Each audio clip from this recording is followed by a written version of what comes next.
En question principale, Monsieur le député de Roberval. Oui, Monsieur le Président. Hier, 5 000 personnes étaient dans la rue au Témiscamingue pour crier à l'aide et se donner un avenir. 300 entreprises et 4 polyvalentes ont fermé leurs portes par solidarité. Le tiers de la population était dans les rues. C'est l'équivalent de 500 000 personnes à Montréal. Ils étaient dans la rue, pas parce qu'ils aiment ça, mais parce qu'ils sont à bout et qu'ils ont tout essayé pour avoir de l'aide. 800 travailleurs forestiers du Témiscamingue ont perdu leur emploi. Plus de 30 fermes ont cessé leur activité en moins d'1 an. Des producteurs sont obligés de vendre leur machinerie agricole sur le bord de la route. Lorsque l'on voit de grands hommes forts verser en larmes parce qu'ils perdent leur entreprise, c'est sérieux. Soyons clairs, Monsieur le Président, le gouvernement a laissé tomber le secteur forestier comme il est en train de laisser tomber l'agriculture. Il annonce des programmes de 25 millions, mais seulement 800 000 sont dépensés. Il faut que ça arrête, Monsieur le Président. Pourquoi le ministre, le député du coin et les citoyens doivent-ils marcher dans la rue pour envoyer un message clair au premier ministre?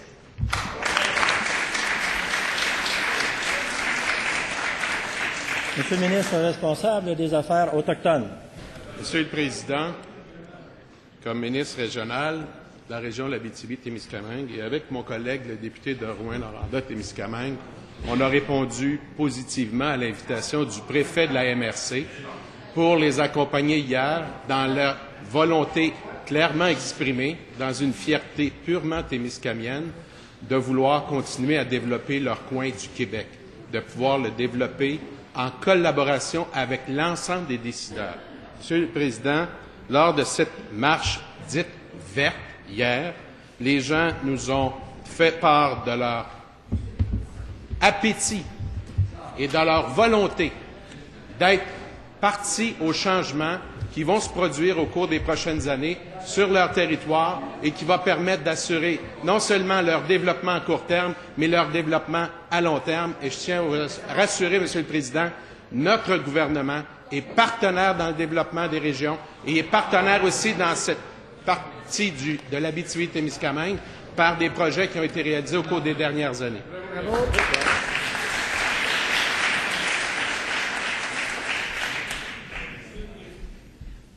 Alors, en question additionnelle, Monsieur le député, la première complémentaire. Oui, Monsieur le Président, on va être sérieux, là. L'ancien ministre des Forêts niait la crise forestière il n'y a pas tellement longtemps. Le gouvernement fait le contraire de ce qu'il annonce habituellement. Les gens ne croient plus ce gouvernement-là. C'est pas une coupe de paroles comme ça garochée en l'air qui va satisfaire les gens. Il faut des gestes concrets, Monsieur le Président. Il faut être conscient que présentement, le gouvernement n'écoute personne, sauf les petits amis. C'est ça qui se passe avec le gouvernement actuellement.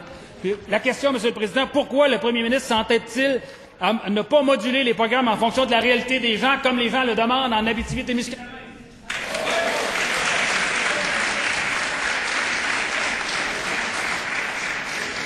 Monsieur le ministre responsable des Affaires autochtones et de la région Abitibi-Témiscamingue. Incidemment, Monsieur le Président, mon collègue député de Roberval vient de découvrir à la faveur d'une période de questions le Témiscamingue. Mon collègue député de Rouyn-Noranda-Témiscamingue le représente fièrement depuis 7 ans, et moi, comme ministre régional, depuis 7 ans.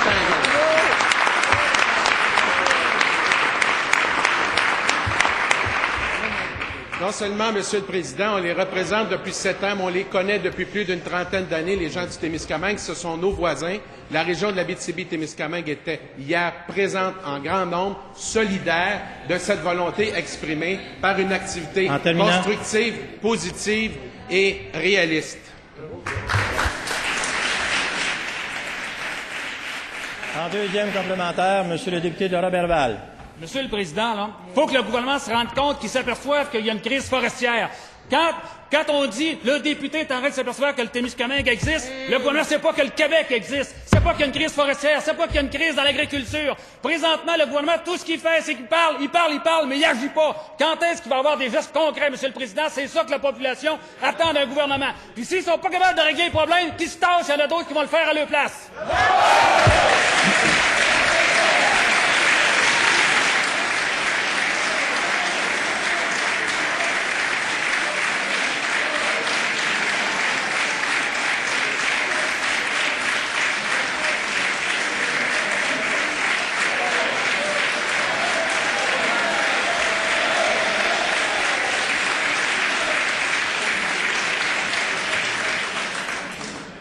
Monsieur le ministre responsable des Affaires autochtones et de la région Abitibi-Témiscamingue. S'il vous plaît. En réponse, Monsieur le ministre. Monsieur le Président, pendant que mon collègue de Robertval s'époumonne, le gouvernement a posé des gestes concrets au cours des dernières années et je vais vous en énumérer quelques-uns.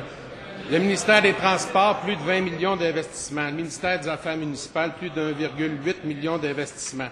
En agriculture, une station de recherche à Notre-Dame-du-Nord, 7,8 millions. Le créneau accord en agriculture, 470 000. Le développement de l'agriculture par des mesures régionales spécifiques à l'Abitibi-Témiscamingue, plus de 8,3 millions, Monsieur le Président. Alors, eux autres, Monsieur le ministre, un instant. Un instant, c'est trop bruyant. S'il vous plaît.